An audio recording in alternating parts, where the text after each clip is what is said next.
1 mole of nitrogen and 3 moles of PCl5 are placed in a 100-liter vessel heated to 227 degrees centigrade. The equilibrium pressure is 2.05 atmosphere.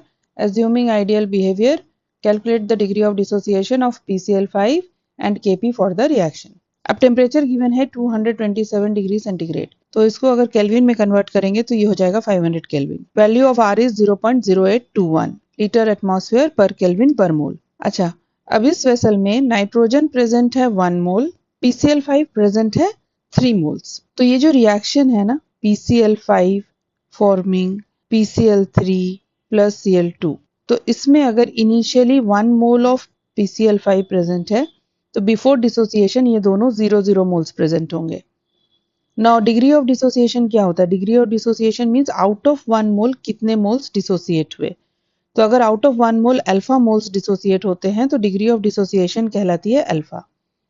तो यहाँ पे out of 1 मोल अगर alpha moles dissociate होते हैं, remaining PCl5 हो जाएगा 1 minus alpha and this will be alpha alpha. तो अगर initial number of moles of PCl5 3 है तो इन सबको हम 3 से मल्टीप्लाई कर देंगे, तो रिमेनिंग PCl5 हो जाएगा 3 इंटू 1 माइनस अल्फा, PCl3 हो जाएगा 3 इंटू अल्फा, Cl2 हो जाएगा 3 इंटू अल्फा. तो अब टोटल मोल्स कितने आ जाएंगे? टोटल मोल्स आ जाएगा 3 into 1 minus alpha plus 3 alpha plus 3 alpha, तो ये हो जाएगा 3 प्लस 3 अल्फा. ये तो हो गया total number of moles when PCl5 dissociates into PCl3 and Cl2. अब इस वेसल में 1 मोल ऑफ नाइट्रोजन भी प्रेजेंट है, तो नाइट्रोजन का 1 मोल भी ऐड कर देंगे तो टोटल मोल्स हो जाएगा 3 plus 3 alpha plus 1 which is equal to 4 plus 3 alpha. तो टोटल नंबर ऑफ मोल्स हो गया 4 plus 3 alpha.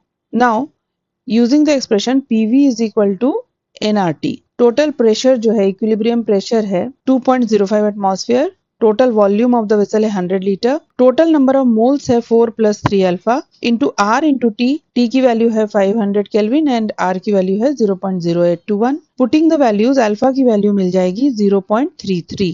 Now we know the degree of dissociation. अब इस एक्सप्रेशन में we will convert the number of moles into moles per liter. तो जब moles per liter में convert करेंगे 3 moles will become 3 divided by 100 which is equal to 0.03 moles. ये तो initial number of moles of PCl5 हो जाएगा and after dissociation this is the number of moles in equilibrium and then adding the moles of nitrogen. अब nitrogen के moles को भी 1 by 100 moles per liter में convert करेंगे तो moles of nitrogen हो जाएगा 0.01 moles per liter. On adding total number of moles आ जाएगा ये 0.04 plus 0.03 alpha. We have converted it into moles per liter. Now partial pressure of PCl3 हो जाएगा moles of PCl3. Moles of PCl3 है 0.03 alpha divided by total number of moles into total pressure. Similarly partial pressure of chlorine हो जाएगा moles of chlorine which is 0.03 alpha divided by total number of moles into total pressure. Then partial pressure of PCl5 is moles of remaining PCl5 divided by total number of moles into total pressure. Now Kp is equal to partial pressure of PCl3 into partial pressure of Cl2 divided by partial pressure of PCl5. They are all raised to the power 1 because balanced equation means the coefficients, the stoichiometric coefficients are 1. Putting the value of alpha and solving, this is the value for the partial pressure of PCl3, this is partial pressure of chlorine and this is partial pressure of PCl5. Solving value of Kp आ जाएगी 0.2.